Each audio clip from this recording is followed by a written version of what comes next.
के ना देख, रुक के ना देख, रुक के। अभी डाउनलोड करें तक ऐप। लॉकडाउन के दौरान जब पुलिस दिन रात अपनी ड्यूटी में जुटी है, हमले को लेकर तब हर तबके से इसकी आलोचना हो रही है। ਤੇ ਅੱਜ ਸਵੇਰੇ ਪੰਜਾਬ ਦੇ ਵਿੱਚ ਪਟਿਆਲਾ ਦੇ ਵਿੱਚ ਇੱਕ ਇਸ ਤਰ੍ਹਾਂ ਦੀ ਮੰਦਭਾਗੀ ਘਟਨਾ ਸਾਹਮਣੇ ਆਈ ਹੈ ਕਿ ਕੁਝ ਸ਼ਰਾਰਤੀ ਅਨਸਰ ਜਿਹੜੇ ਸੀਗੇ ਸਬਜ਼ੀ ਮੰਡੀ 'ਚ ਸਵੇਰੇ ਆਏ, ਜਦੋਂ ਕਿ ਉੱਥੇ ਡਿਊਟੀ ਦੇ ਰਹੀ ਸੀ ਪੁਲਿਸ, ਉਹ ਸੋਸ਼ਲ ਡਿਸਟੈਂਸ ਰੱਖ ਰਹੀ ਸੀ, ਤਾਂ ਤਲਵਾਰ ਨਾਲ ਇੱਕ ASI ਹਰਜੀਤ ਸਿੰਘ ਦਾ ਹੱਥ ਵੱਢ ਦਿੱਤਾ ਗਿਆ। ਉਹਦੀ PGI ਦੇ ਵਿੱਚ ਸਰਜਰੀ ਚੱਲ ਰਹੀ ਹੈ, ਹੱਥ ਧੜ ਨਾਲੋਂ ਅਲੱਗ ਕਰ ਦਿੱਤਾ ਗਿਆ। देखो, इस तरह दी घटनावां दी सख्त शब्दों च निंदा करनी चाहिए है जी। जो पटियाला में इंसिडेंट हुआ जिसके अंदर पुलिस के ऊपर हमला किया गया, हम इसकी सख्त शब्दों में निंदा करते हैं। किसी को भी ऐसा अधिकार नहीं है कानून को हाथ में लेने का, और ऐसे वक्त पे जब पूरी मानवता के ऊपर एक बहुत बड़ी विपदा आई हुई है, हमें सबको मिलकर कानून का पालन करना चाहिए और इस दुख की घड़ी में एक दूसरे का साथ देना चाहिए। पर मैं सबसे अपील करना चाहता हूं, इस घटना को किसी धर्म के साथ जोड़कर ना देखा जाए। ये इंडिविजुअल लोगों ने किया है और लोगों की लापरवाही का ही नतीजा है कि कोरोना की रफ्तार बढ़ती जा रही है। कोरोना संक्रमित लोगों की संख्या 8000 के पार हो गई है। पिछले 24 घंटे में इस वायरस ने 34 लोगों की जान ले ली है। आपको बता दें कि कोरोना से मरने वालों की संख्या 273 तक जा पहुंची है।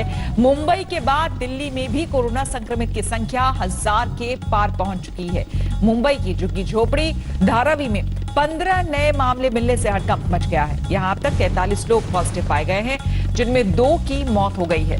जयपुर और आगरा भी नया एपिसेंटर बनता जा रहा है। जयपुर में एक साथ 15 केस सामने आए हैं, तो ताज नगरी आगरा में 12 पॉजिटिव केस सामने आने से हड़कंप मच गया है।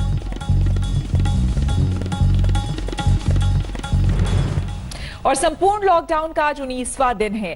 देश के अलग अलग शहरों में क्या है लॉकडाउन के इस दिन हाल, देखिए इस रिपोर्ट में। इस समय हम दिल्ली के जहांगीरपुरी इलाके में मौजूद हैं। यहाँ पर दिल्ली पुलिस के अलावा RAF के जवानों की भी तैनाती की गई है, क्योंकि यहाँ पर कुछ लोग ऐसे थे जो बेवजह सड़कों पर निकल रहे थे। ऐसे लोगों को सबक सिखाने के लिए, ऐसे लोगों को पाठ पढ़ाने के लिए दिल्ली पुलिस के अलावा RAF के जवानों की तैनाती की गई है। बाकायदा यहाँ पर एक कंपनी RAF की लगाई गई है।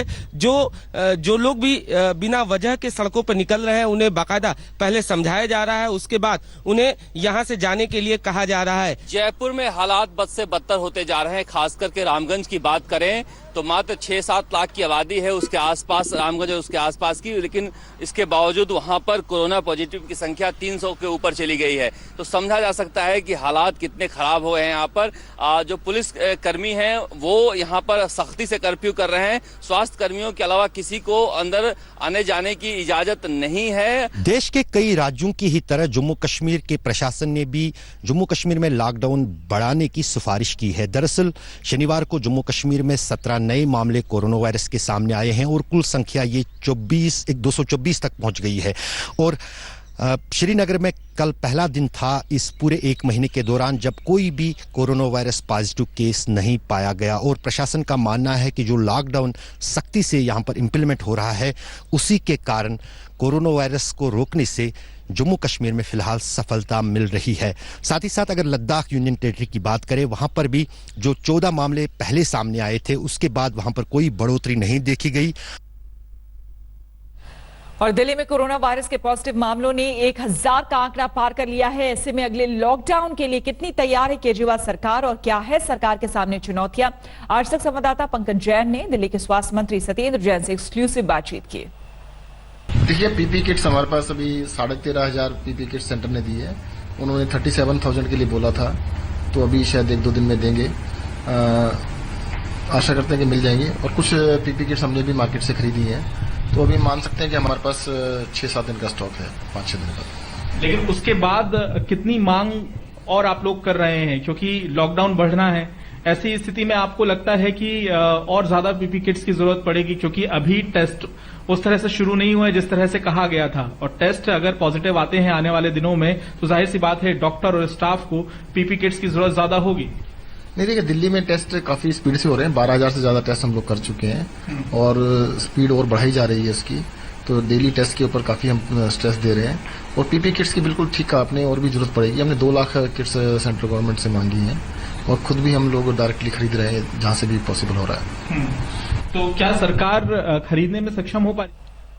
और कोरोना से जंग के बीच अलग अलग शहरों के पुलिस वालों की दिलचस्प कहानी भी सामने आ रही है। मध्य प्रदेश से एक ऐसी स्टोरी सामने आई है जहां एक पिता अपनी डीएसपी बेटी के अंडर काम कर रहे हैं।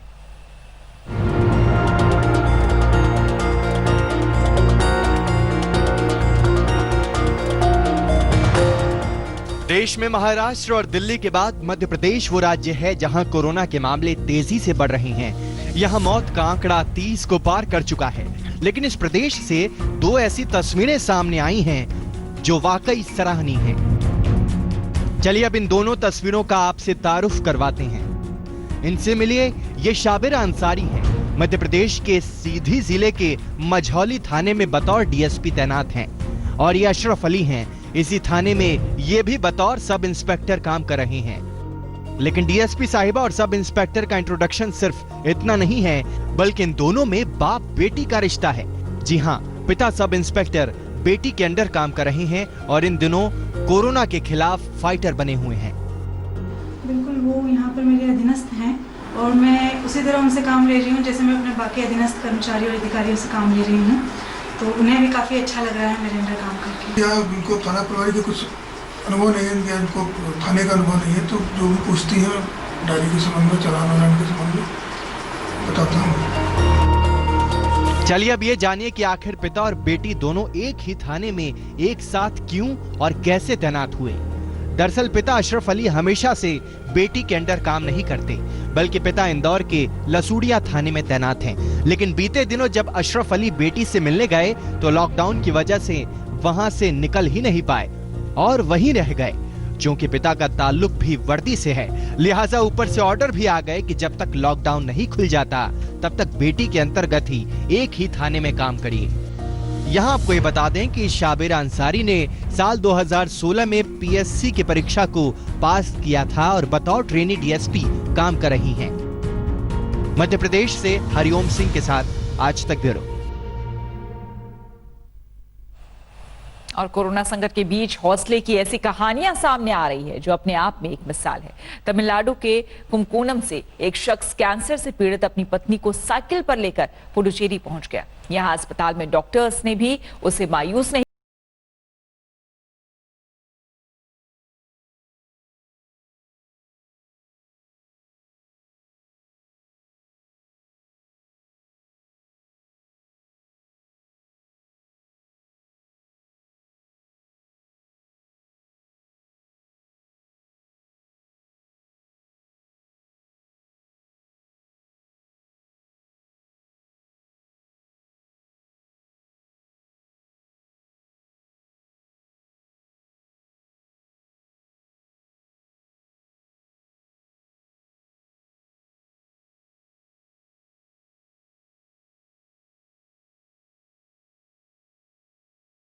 होगा। लेटेस्ट खबरों के लिए यूं ही देखते रहिए आज तक और इस वीडियो के पसंद आने पर लाइक, शेयर एंड सब्सक्राइब करना ना भूलें।